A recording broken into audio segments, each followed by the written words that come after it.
Hi, come on in. Welcome to the auditorium class. We're going to put on a play of the Odyssey to help students visualize just what Odysseus had to go through to get back home.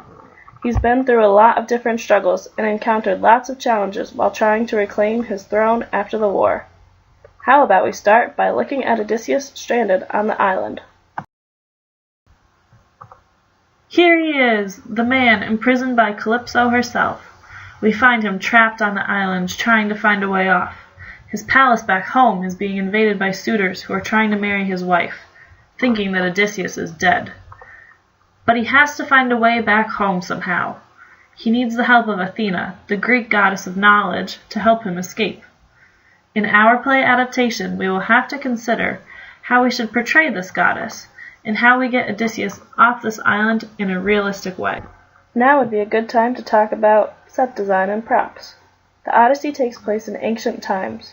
We will need some students to paint background sets, and others to collect props that are consistent with the time period. Let's keep all of this in mind as we continue to follow the storyline. As Odysseus recounts his tale, he tells us about stumbling into Cyclops territory with his men.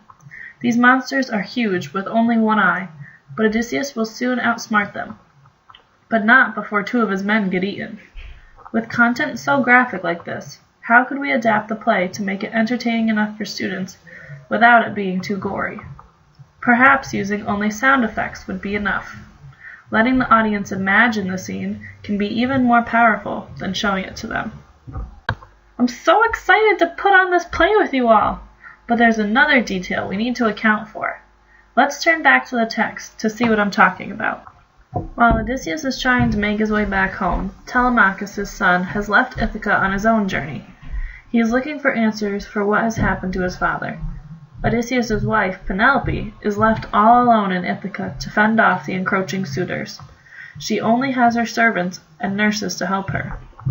In order to portray various narratives happening at once in a play, we have a lot of options as the directors. We could either hop from one storyline to another, or we could split the stage in half and direct actors to show both storylines at the same time. It depends on what events and character emotions we want to emphasize. Either way, we have to make sure we are following the text and making it easier for the audience to understand. As we have seen, a lot goes into putting on a play, and we have only just begun thinking about all the possibilities surrounding set design, prop usage, multiple storylines, and character portrayal. Once we assign roles and review the text, we will have a lot of work to do in order to make this play a success.